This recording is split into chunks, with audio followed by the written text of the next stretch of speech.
নিহত হয়েছেন হামলাকারী সহ দুজন।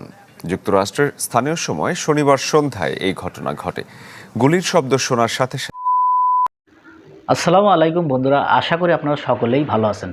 তো আজকে যে বিষয়টা নিয়ে আপনাদের মাঝে হাজির হয়েছে সেটি হচ্ছে একটি খুবই খারাপ খবর, খুবই খারাপ লাগার মতো ঘটনা। সেটি হচ্ছে আমেরিকার মতো জায়গায় ডোনাল্ড ট্রাম্প তিনি সেখানে একটা অনুষ্ঠানে বক্তৃতা দিচ্ছিলেন, কিন্তু সেই সময় সেখানে অতর্কিতভাবে গুলি করে এবং সেখানে দুজন নিহত হয় এবং ডোনাল্ড ট্রাম্প সেখানে আহত হসপিটালে চলে যান। তো চলুন আমরা সেই ভিডিও ফুটেজটি একটু দেখি এবং আমেরিকার একজন সাংবাদিক তিনিও কিছু কথা বলেছে, সে কথাগুলো একটু শুনি। নিহত হয়েছেন হামলাকারী সহ দুজন।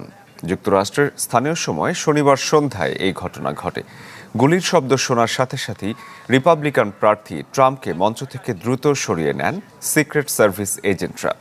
মার্কিন বিভিন্ন গণমাধ্যম জানিয়েছে, ডোনাল্ড ট্রাম্প তার বক্তব্য শুরু করার পরপরই সমাবেশে কয়েকটি গুলির শব্দ শোনা যায়।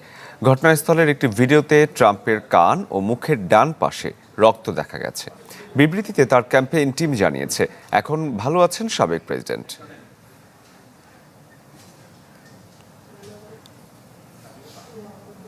আপনাকে অসংখ্য ধন্যবাদ। অ্যাকচুয়ালি আমি থাকছি নিউ ইয়র্কে। আমার থেকে একটি অঙ্গরাজ্য পরেই পেনসিলভেনিয়া, যেটি প্রেসিডেন্ট বাইডেনেরও অঙ্গরাজ্য, যেখান থেকে তিনি বারবার সিনেট সদস্য নির্বাচিত হয়েছেন এবং যেখান থেকে তিনি প্রেসিডেন্ট পদে প্রার্থিতা করে নির্বাচিত হয়েছেন, সেই তার এলাকায় আজকে এই ঘটনাটি ঘটেছে, পেনসিলভেনিয়া। তো এটার একটা সিগনিফিক্যান্ট একটা দিক আছে যে বর্তমান প্রেসিডেন্টের এলাকায় সাবেক প্রেসিডেন্ট গুলিবিদ্ধ হলেন। তো এক ধরনের কমিউনিটিতে উদ্বেগ, উৎকণ্ঠা যেমনি আছে পুরো আমেরিকা জুড়েই, এখন এক ধরনের উদ্বেগ উৎকণ্ঠা তো আছেই। আমরা এই ঘটনার পরপরই আমরা টুইট বার্তায় বর্তমান প্রেসিডেন্ট বাইডেন তিনি বলছেন যে যে আমি প্রেসিডেন্টের সাথে কথা বলতে চেয়েছি, সাবেক প্রেসিডেন্টের সাথে, বাট তিনি ডাক্তারের কাছে আছেন এবং তার সাথে আমি সময় পেলেই কথা বলবো। আমরা এই ঘটনার সবাইকে, the shooting at Trump's really everybody must condemn, তিনি এই ভাষায় কথা বলেছেন। এবং কথা বলেছেন টুইট বার্তায় সাবেক প্রেসিডেন্ট বারাক ওবামা, তিনি বলেছেন আমাদের গণতন্ত্রে no place for political violence in our democracy.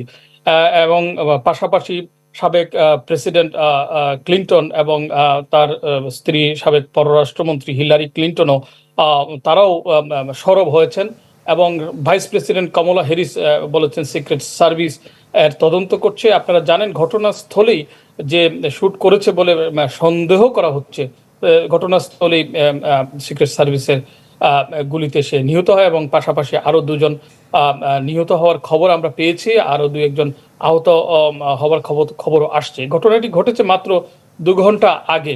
তো এক ধরনের উদ্বেগ এবং উৎকণ্ঠা তো আছে এবং আপনারা দেখেছেন যখন তিনি আক্রান্ত হলেন। ইমরান আনসারী, আপনি বলছিলেন হামলাকারী নিহত হয়েছে, পাশাপাশি আরো দুজন। হামলাকারী সম্পর্কে কিছু জানা গেছে কিনা এবং এই হামলার পর রিপাবলিকান শিবির কি বলছে? এই এখনো পর্যন্ত ধরেন যে মার্কিন যুক্তরাষ্ট্রের খবরে হামলাকারী সম্পর্কে তেমন কোনো খবরই কিন্তু বের হয়নি, কিন্তু হামলাকারীকে একটা গাড়িতে সিক্রেট সার্ভিসের লোকেরা অচেতন অবস্থায় তুলে নিয়ে যাচ্ছে, এরকম একটা ভিডিও প্রকাশিত হয়েছে। তার নাম এবং সে কোন গোত্রের, কোন ধর্মের বা কোন সাদা কালো এই ধরনের কোনো কিছুই এখনো আইডেন্টিফাই করা হয়নি। এবং পাশাপাশি এখন যেই বিশ্লেষণগুলো হচ্ছে যে হামলাটা কোন সাইড থেকে হয়েছে, নিরাপত্তা বিশ্লেষকরা তাৎক্ষণিকভাবে যেটা অ্যানালাইসিসটা দিয়েছেন, তারা বলছেন যে সামনের ডান পাশে উপর থেকে গুলিটা করা হয়েছে এবং সেখানেই তিনি আক্রান্ত হন। তো আমি যে জিনিসটা বুঝাতে চাচ্ছি যে ট্রাম্প যখন সিক্রেট সার্ভিস তাকে ব্যারিকেড দিয়ে রাখছিলেন, তিনি রক্তাক্ত অবস্থায় তিনি হাতকে উপরের দিকে উচ্চকিত করে তিনি বারবার বলছিলেন ফাইট ফাইট ফাইট।